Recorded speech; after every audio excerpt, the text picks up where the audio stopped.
Because the truth is, we can't do this by ourselves. I don't have what it takes to love unconditionally constantly. Because my unenlightened self gets in the way, not my true self. It does. But with God, I can. Hi, I'm Brandon Nappy. Hi, I'm Hannah Black. And we're your hosts on The Leader's Way, an audio pilgrimage from Berkeley Divinity School, the Episcopal Seminary at Yale University. On this journey, we reflect on what matters most in life as we talk about all things spirituality, innovation, leadership, and transformation. In May 2023, nationally best-selling author Deborah Royce mediated a dynamic conversation with Presiding Bishop Michael Curry and Dean Andrew McGowan. This conversation celebrated the debut of grace-based film's A Case for Love, a documentary based on Bishop Curry's teachings and writings. A Case for Love is hitting theaters January 2024. The Most Rev'd Michael Curry is the presiding bishop and primate of the Episcopal Church. He's also an alumnus of Berkeley Divinity School at Yale. He wrote in his book, Crazy Christians, "If it's not about love, it's not about God." The very Reverend Dr. Andrew McGowan is Dean of Berkeley Divinity School at Yale. In this conversation, Bishop Curry and Dean McGowan explore the centrality of love in Christianity. Some of our listeners might know the Most Rev'd Michael Curry as the person who preached about love at Harry and Meghan's wedding. Of course, you and I know there's much more to Bishop Curry, and you were even there that night for this conversation. What was it like? I was there, and there were hundreds of people in attendance, and there was a kind of electricity in the air. As you say, Hannah, there is a power to Michael Curry's presence that's really rooted in his deep faith. He's a dynamic leader, and I think probably what makes him most dynamic as our leader here in the Episcopal Church is his commitment to empowering other people to use their gifts in serving God and God's people. So I'm really excited about this conversation. Yeah, I love this. I've loved listening to it, and I'm really excited that we get to share it with our listeners. So we had the chance to speak a couple of years ago by Zoom about your wonderful book, Love is the Way, and that was on the heels of your 13 and a half minute sermon? We mentioned the time. Right, one day with the Lord is 1,000. So, yeah. And the theme is love, and that's really it. And here we are, 2,000 years since the life of Jesus, and we're reeling this conversation back to love. And what I really loved about the movie is your message is taken in the film outside the four walls of the church. My mother used to always say, charity begins in the home, and I thought that meant she was a selfish person and that, she just wanted to keep it in our own family. And I didn't realize that she was saying exactly what you are saying. It's what can I do today? What is the little bit I can do? When you were part of this team envisioning this film, was that your idea as well to really look at this outside of the church building? Mm-hmm. Yeah, this was an attempt to actually move the message, which is at the core of the gospel of Jesus. I mean, I don't need to give you all the text. I mean, Jesus has all these wonderful conversations with lawyers all the time. I expect there's some in here. And several of them. One, you get the parable of the Good Samaritan when they're talking about what does it mean to love the neighbor and to be neighbor to the other. In another, you get Jesus saying, look, everything God's been trying to say in the Hebrew scriptures and the prophets, everything, it all depends on love of God and neighbor. The whole thing, you think about it, it's the most incredible thing. Well, after the 5-minute sermon in Windsor Castle, you just thought it was 13 minutes. It was really only 5. But after that, I can't tell you how many times I ran into people, and one of the earliest things they would say, I didn't know Christianity was about love. We've been keeping it, the comfortable words, inside the doors of the church, God so loved the world, or you know what I mean? And the truth is, it's the core of the gospel, which somehow hasn't gotten spread as much as it can. And so I think part of what Brian and everybody involved in it, what you guys were trying to do was, how do we move beyond the beautiful red doors of the church and actually spread this message, which was at the core of Jesus. And Jesus was basing it on Moses. Moses had already gotten it, so it was already ecumenical and interfaith. The nice thing about love, it is bipartisan, it is ecumenical, it is interfaith, it transcends all our boundaries. I have said to members of Congress, Republicans can do this, Democrats can do this, independents can do this, and then I want you all to do it together. And then we can actually get some legislation that does something for somebody else beside ourselves. And that's what love looks like in politics. You know? So this film was an attempt to actually take the gospel out into the world, which is what Jesus, I think, told us to do anyway. I think so.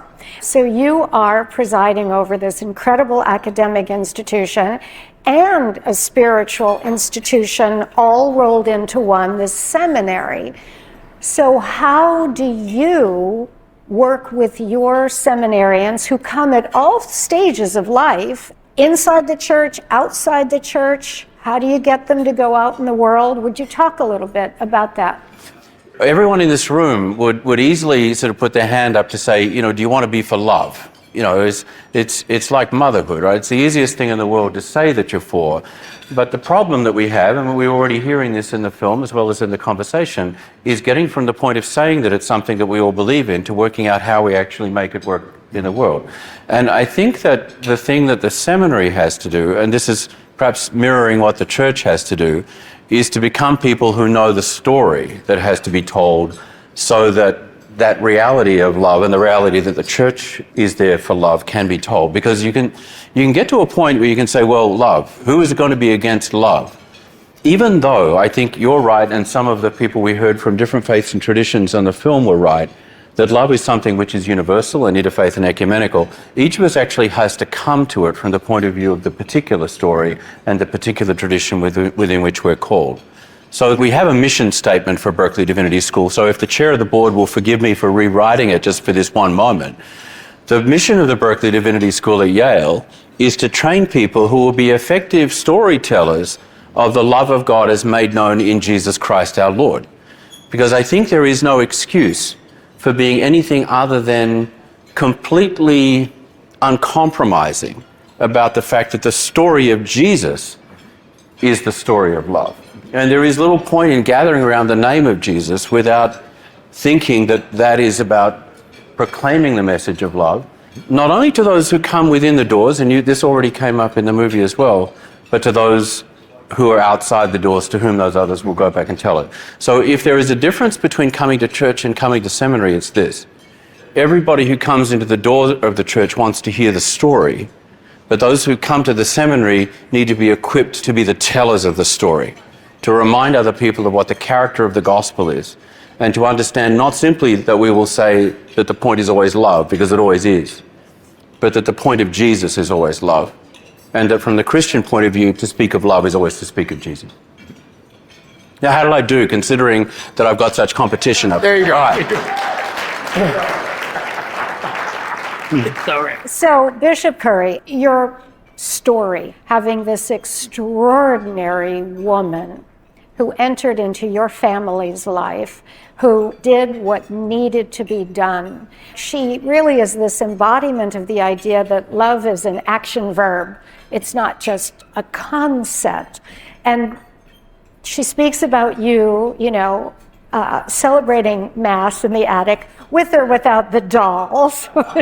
A point of debate. They were World War II soldiers. So was that your path, like direct shot to Berkeley Divinity School? I want to get to how you both got there. I went right from the attic to the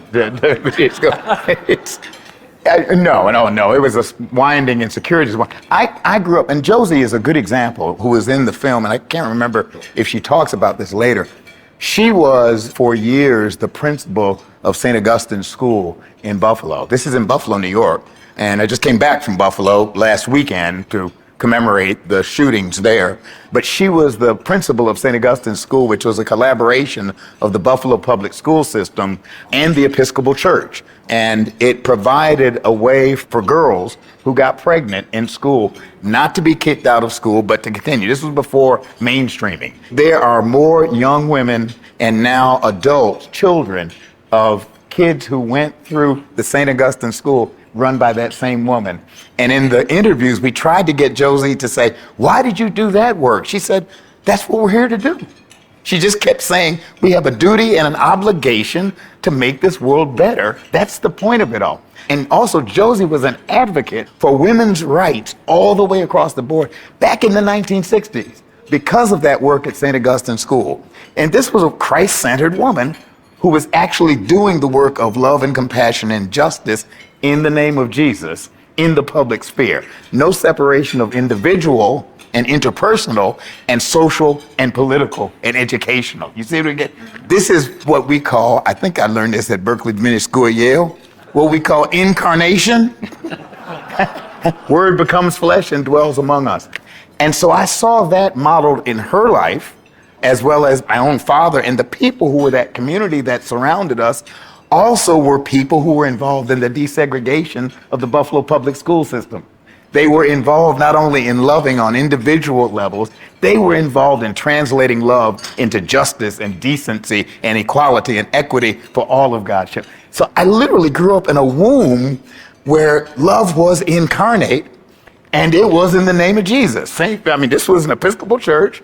Now, they were Episcopalians, they were quiet. They didn't get excited about it. But the message was clear. I remember when, in 1963, it was part of some desegregation plan. I don't know the details. I was a kid. And some of us who lived in what was East Buffalo, which was the black section then, which was where the top shooting was a year ago, the same area. And some of us in the fall of 63 were reassigned to a school across Main Street on the west side of town. It was Italian at that time, but predominantly white area. And that was a small desegregation effort.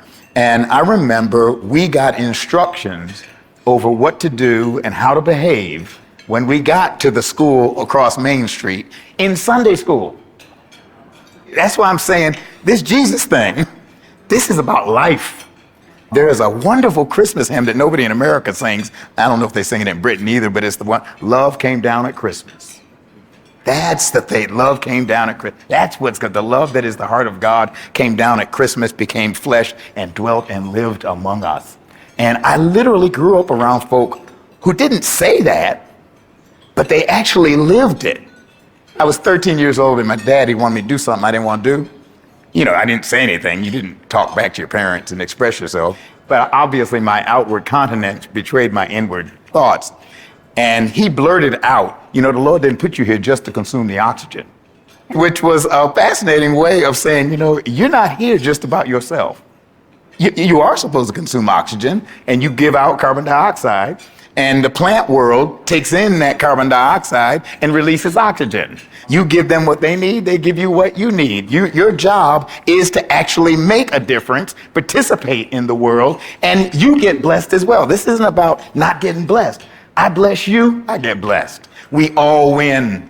There are no losers. This is not a zero-sum game. This is how life is meant to be lived. I just passionately believe that because I saw it in operation in people who really did struggle to make a difference in the life of that particular city. And to see some of them now, just this past weekend, commemorating those who lost their lives to hatred. And to see that community say, we're not going to yield to that. And to see the Buffalo Bills, never been prouder of them. They still haven't won a Super Bowl, but you just keep waiting. Before Jesus returns, they're gonna. But the Buffalo Bills had as their slogan, and they still have it today, choose love. Choose love.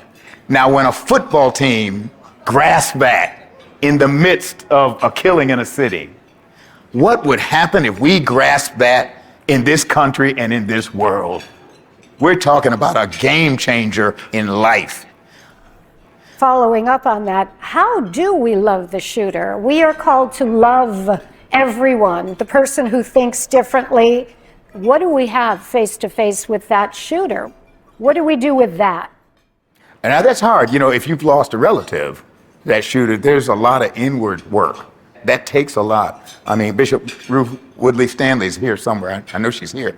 Oh, there's Ruthie. She's the Episcopal Bishop of South Carolina. Charleston is in her diocese. And we were together some months ago at Mother Emanuel to commemorate the murders and assassination of the people there.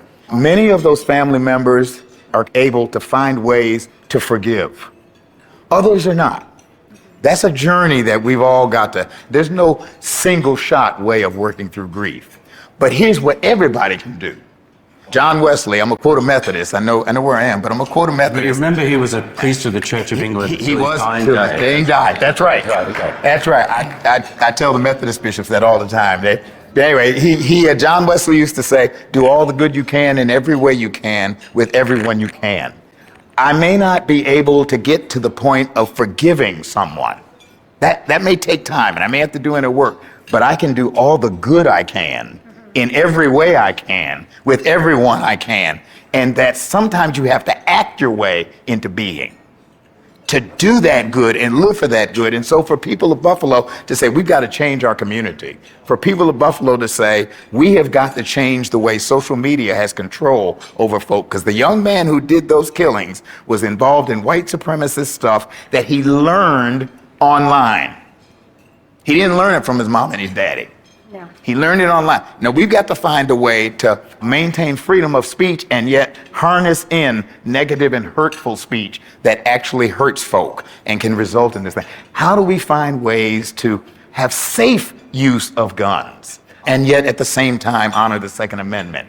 As I said in Buffalo, how do we get over ourselves and look at us and figure out what do we need to do so that we're safe in our schools, we're safe in malls, we're safe on subways, we're safe in churches and synagogues and mosques, we're safe at ball games. What must we do together? And that means stop playing the political partisan games. What must we do to make this society safe for all of us?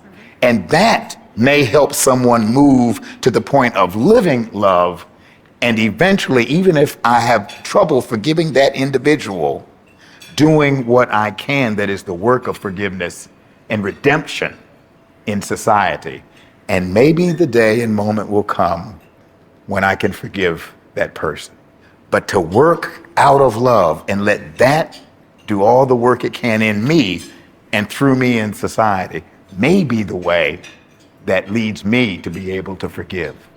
I wanted to ask you that, how you deal with this from the point of view of the people you're sending out there. The most obvious way, I think, and there are a number of people in this room who know what I'm talking about, is that when we summon them with the full authority of the Dean and Associate Dean to morning prayer every morning, that at 7:30 in the morning they read the Psalms with us. The Psalms are an interesting thing to read as the basis of daily prayer because they're not necessarily the thing that you would choose if you just started from first principles. But the Psalms have a deep wisdom in them which not only includes the recognition of some of the things we've been talking about, the need of God's redemption and of the need for us to act in love.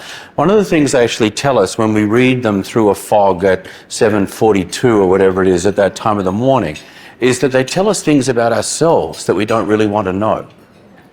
And one of the things that I think is fundamentally problematic in this polarization of which our filmmakers begin presenting the problem to us is that we use the division of the world into these constructs of our imaginings as an excuse for failing to deal with the deep complexity of our own selves.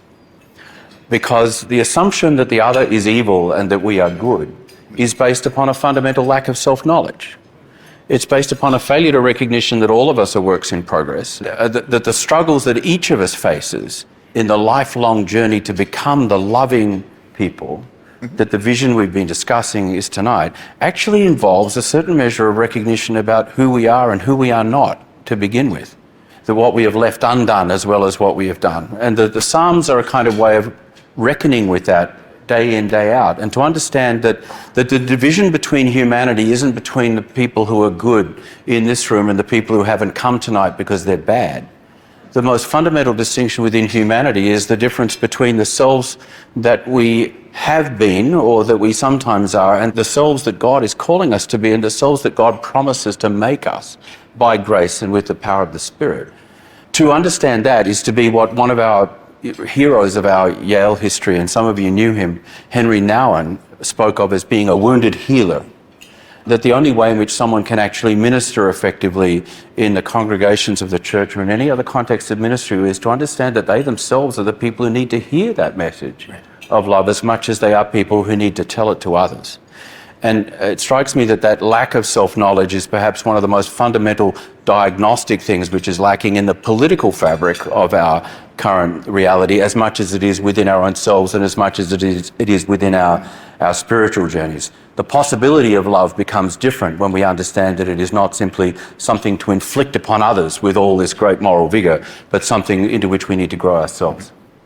I want to go back to this idea of inside the church versus outside the church.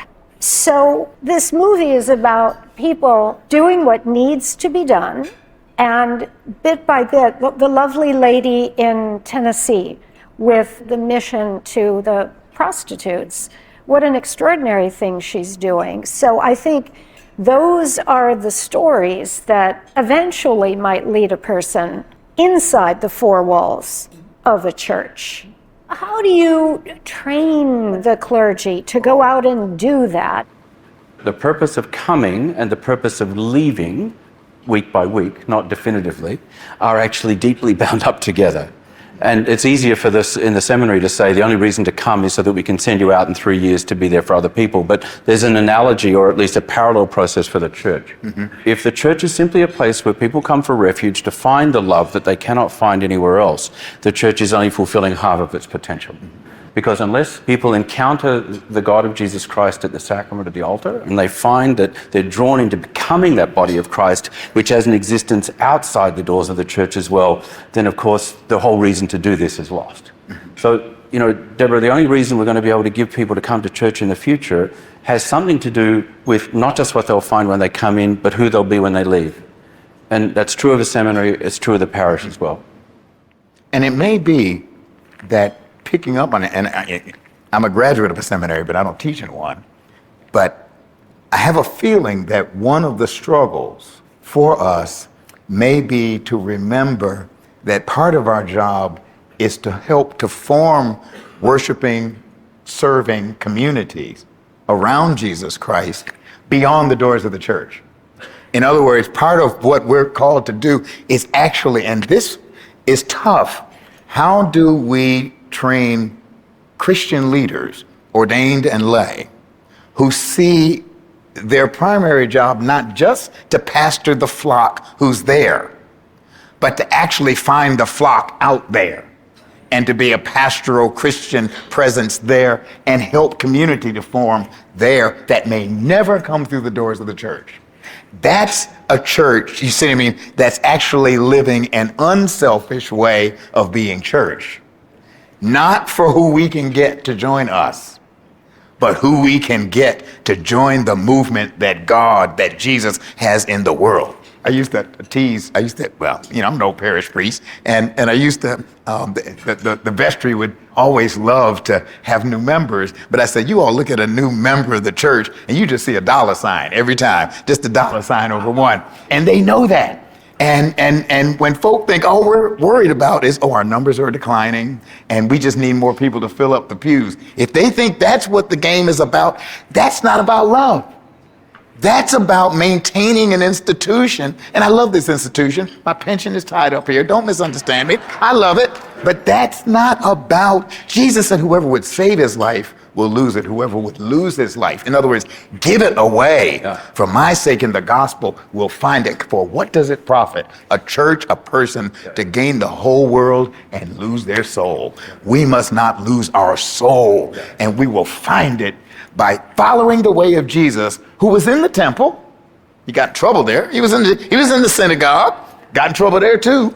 In fact, you look in Luke 4, he gave a really good sermon until they actually applied what the sermon meant to the folk who were there, and they said, you need to get out of town now. So Jesus was a creature of the synagogue, of the temple, and yet most of his teaching, the Sermon on the Mount, wasn't inside the doors of the temple. It was out where the people are. Most of what Jesus does is out where they are. That's what we have to do with seminarians. Help them pastor and care for the flock that's already there. And don't ignore them. We want them because they're the foot soldiers that can go out more than even clergy.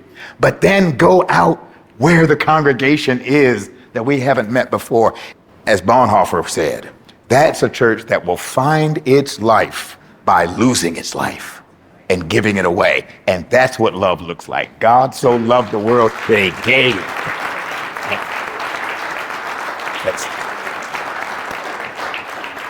So here we are. What do we get up and do tomorrow? Each and every one of us, all sitting here. How do we start our day? How do we pick ourselves up after the first person we get seethingly angry at because they don't agree with us? What do we do? How do we do it ourselves? Let me borrow from the dean. He said something earlier about morning prayer and the prayers in the morning, beginning of that there's something there. Dr. King in 1963 in the Birmingham campaign provided those who marched with, they used to jokingly call it Dr. King's 10 Commandments, but they were sort of 10 principles that were used to train nonviolent protesters in the way of nonviolence. And knowing that the way of nonviolence, which is the way of actually living love in a conflicted situation, knowing that that was counterintuitive, counter to our natural instinct. You hit me, I'm going to want to hit you back. Unless you're bigger than I am, then I'm going to run. But that we just have natural ways of responding. And so they knew that there's something unnatural and yet something deeply natural. But you got to go deeper to get there. And so Dr. King had these 10 principles, and they had things like the goal of nonviolence is not victory. The goal of nonviolence is to redress injustices. But the ultimate goal is human reconciliation. The nonviolent person speaks with love, because this is the heart of this movement is love. Love that's not only in word, but also in deed. And it had 10 principles. But the first principle in this list of principles for a nonviolent person, this was in Birmingham, Alabama in 1963. Before you march, read and meditate on the life and teachings of Jesus. That's what you're getting at. Go start the day. Because the truth is, we can't do this by ourselves.